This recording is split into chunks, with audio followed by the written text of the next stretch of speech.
sunny moon bunny, right? So you're saying the question, you're trying to make the tryouts.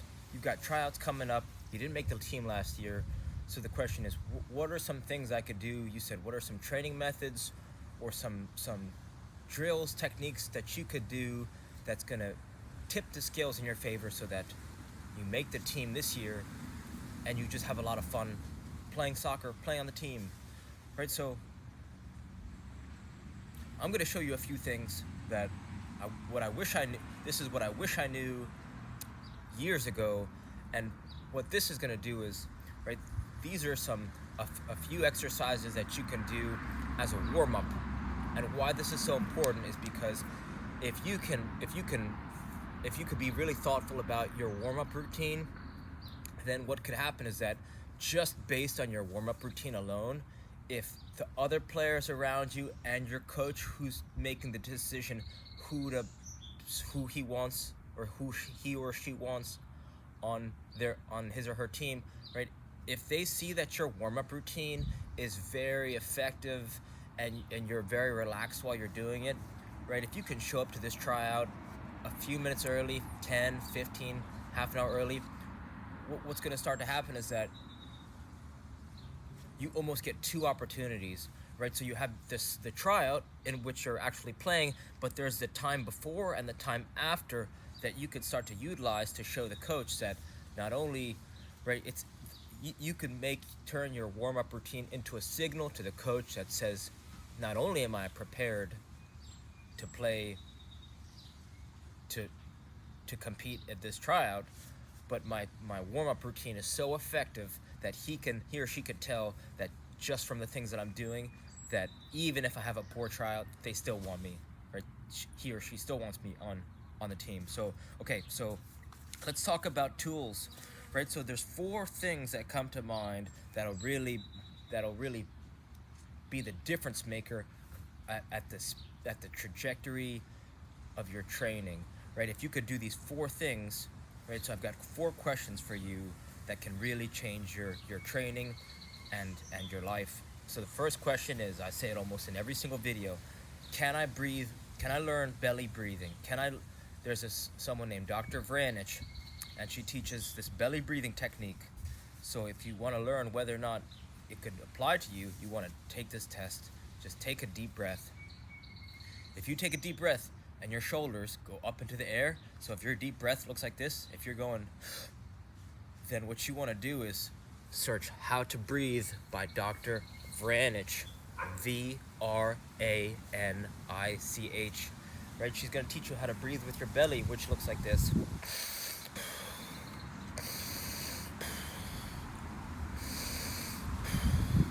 Why this is so important is because think about how many times that you breathe and you give it in an average day. Thousands, right? So if you could just change this breathing technique, it's going to help you have more endurance and stamina, right? It's going to improve your endurance and stamina. It's going to allow you to be more relaxed on and off the field. It's going to massage your internal organs. It's going to take pressure off your spinal column. And there's this rule of 3. 3 minutes without air, 3 hours without shelter, 3 weeks, give or take, without food or water.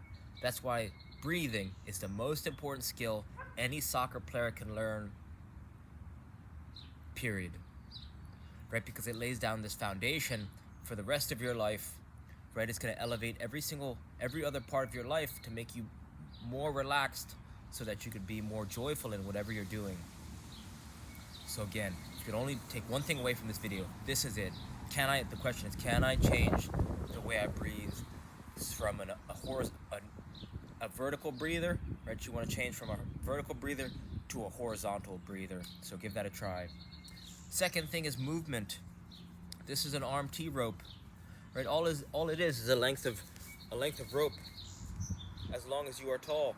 And there's a quote that goes, soccer players are humans first, soccer players second, right? So if you can make an RMT rope, right? $10, you can get a soft piece of rope from your local hardware store, right? It's a thin piece of rope, no wider than my finger. The width of the rope doesn't matter as much as what it can do for you, right? Because what it really does is it helps you improve your balance, timing, rhythm, and coordination, right? It's gonna help you improve your multi-directional balance, right? So you can improve your skips, right? You can improve your skipping abilities. It's gonna help you with your running technique, balance, timing, rhythm, and coordination. And why this really matters is because there's a lot of players who spend way too much time at the gym doing bodybuilder workouts, or they're running on a treadmill in a straight line, for extended periods of time. This is the solution to both those poor uses of time. But it's not about us doing as much as possible. It's about doing as little as necessary. So with a piece of rope that you can bring with you everywhere you go, it's hyper efficient and hyper effective movement training, strength and movement training for soccer. So why is this important? Well, it's important because it's going to prevent injury, and it's going to make it so that you're more nimble on the field. You could be quicker. Your first step's going to be quicker. Your ability to take the ball out of the air and move pain-free, right? So for all these reasons,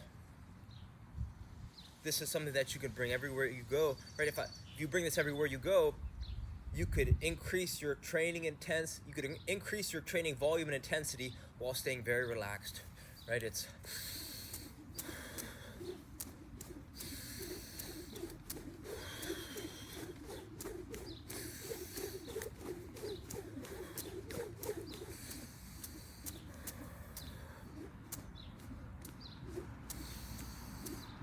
right, staying very relaxed while moving smooth, but also under control, is really going to help you on the field just be more dangerous, right? You could start to feel where tension is in your body, and you could just, right? It's this relaxed movement while also being dangerous. So, question 2: can I make an RMT rope? And you want to learn more info, search David Weck, W-E-C-K. Question 3 is, can I bring a ball with me everywhere I go? If you bring a size 1 ball with you everywhere, then you can dribble everywhere, and a size 1 ball is going to give you a competitive advantage. Because you could argue a size 1 ball is harder to manipulate, manipulate than a size 5. So if you're training with a size 1 ball, and then you go onto the field and using a size 5 ball, a size 5 is going to feel much easier, and you're going to be able to dribble more effectively. And as you bring a ball with you, you can you could just dribble, juggle, and play perpetually. Before work, after work, before school, after school, weekends, holidays, vacations, birthdays, and anywhere you are, you're just getting more touches, and the ball becomes a signal to other players that just says, if you're a soccer player, come interact with me. So, that's question 4. Can I bring a ball with me everywhere I go? Or 3. Breathing, can I breathe? Can I move? Yeah, can I bring a ball with me everywhere I go? Question 4 is, can I learn this Tom Turnbull dribbling sequence? Right, if you spend 60 seconds a day, right, can I learn this dribbling sequence? Because once you learn it, it's going to help you effortlessly improve your dribbling abilities. And if you can improve your dribbling abilities, then your head gets up, right? You can make better choices on the field, you can make better passes, take better shots on goal, and be a more effective player all through this dribbling sequence, which goes outside, outside, inside, outside, inside. Outside, outside, inside, outside, inside. Outside, outside, inside, outside, inside. Outside, outside, inside, outside, inside. Outside, outside, inside, outside, inside. 60 seconds a day. Build a habit.